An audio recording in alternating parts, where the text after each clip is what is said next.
అశ్వలక్షణాలు అశ్వగజరోగ చికిత్స కాకి పెదవులు నల్లనాలుక ఎలుగు ముఖం వేడితాలువు ఉగ్రదృక్కులు దంతహీనత కొమ్ములు స్తనబాహుళ్యం పిల్లిపాదాలు పులిపోలికలు కుష్టు మచ్చలు పొక్కులు కోతి కనులు వీటిలో ఏ ఒక్క లక్షణం ఒక గుర్రంలో కనిపించినా దానిని ప్రక్కన పెట్టెయ్యాలి. స్వీకరించరాదు.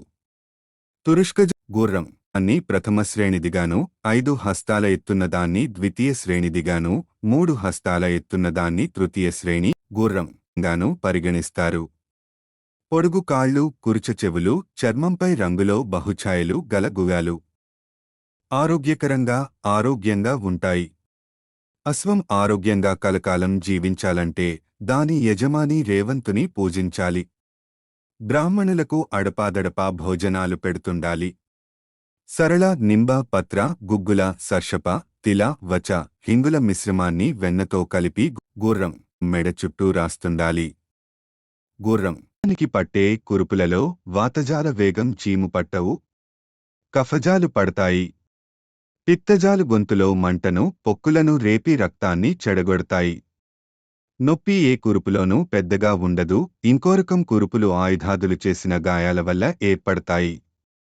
వాటిని ఎరండవేరు 2 హరిద్రకాండాలు చిత్రక విశ్వభేషజ రసన లేదా సైంధవాలను బాగా నూరి వెన్నతో పుల్లంబలితో కలిపి వాడడం ద్వారా రూపుమాపవచ్చును.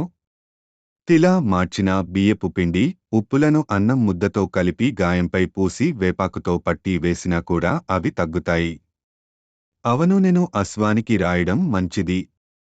కొన్ని రకాల గుగ్గుపు తెగుళ్లకు నస్యం అనివార్యమైనప్పుడు మాతులుంగ లేదా మాంసీ రసాన్ని వాడాలి. తొలిరోజు ఒక పళం నిచ్చి రోజుకొక పళాన్ని పెంచుకుంటూ పోవాలి.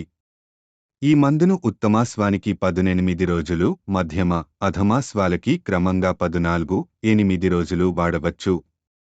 దీనిని ఆకురాలు కాలమందు వేసవిలోనూ వాడరాదు. వాతజ సమస్యలకు నూనెతో పంచదార వెన్న పాలులను కలిపి వాడాలి. కఫజన్య సమస్యలకు ఆవనూనెతో మందును కలిపి వాడాలి.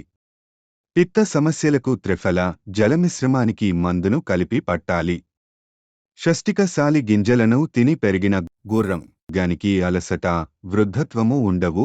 మగ్గిన జంబుఫల వణంలో గాని బంగారు రంగులో గాని ఉండే అశ్వాలకు ముసలితనముండదు. అశ్వానికి వినికిడి సమస్య ఏర్పడితే కఫ సమస్య కూడా ఉంటే దానికి పుల్లగా ఘాటుగా ఉండే ఆహారాన్ని పెట్టాలి. కుంటుతున్నా పొక్కులెక్కినా కుష్టు కనిపించినా ఆ గుర్రంకి త్రిఫల కషాయాన్ని గోమూత్రాన్ని పట్టాలి. వాత పిత్త కురుపులకు ఆవుపాలు వెన్న మంచి మందు. బలం బాగా తగ్గిన గుగ్యానికి మాంసాన్ని పెట్టవచ్చు. ఏ జబ్బు లేకపోయినా అశ్వానికి శిశిర గ్రీష్మఋతువులలో రోజూ 5 పళంల గుడుచి చూర్ణాన్ని వెన్నతో కలిపి తినిపిస్తే దానికి జవసత్వాలినుమడిస్తాయి. ఇక గజాయుర్వేదాన్ని విన్నవిస్తాను. పైన చెప్పిన మందులు కషాయాలు ఏనుగుకు కూడా పనిచేస్తాయి. ఎటొచ్చి పరిమాణాన్ని 4 పెంచి ఇవ్వాలి. శాంతికర్మలు బ్రాహ్మణ భోజనాలు గోదానాలు కపిల గోవునే ఇవ్వాలి. దేవపూజనాలే గజరక్షణలో పెద్ద పాత్రను పోషిస్తాయి. వైద్యుడు ఉపవాసముండి ఒక దండను వచ సిద్ధార్థక మందులచే సమపాళ్లలో గుచ్చబడిన దానిని ఏనుగు దంతాలకు చుట్టి సూర్య శివ దుర్గా లక్ష్మి విష్ణుదేవతలను పూజించి భూతశాంతికి వాడిన 4 కుండల నీటితో ఏనుగుకి స్నానం చేయిస్తే మంత్రం చదువుతూ మేత పెడితే దానికిక ఏ సమస్య రాదు. ఒకవేళ పూజలో లోపం వల్ల వస్తే గుగానికి వాడిన మందులనే ఇదివరకు చెప్పినట్లుగానే వాడాలి. అధ్యాయం 201 ఇక్కడితో భైరవ ప్రవచనం ఆగిపోతుంది. తరువాతి అధ్యాయం విష్ణువు శివాదులకిస్తున్న అనుగ్రహ భాషణమే.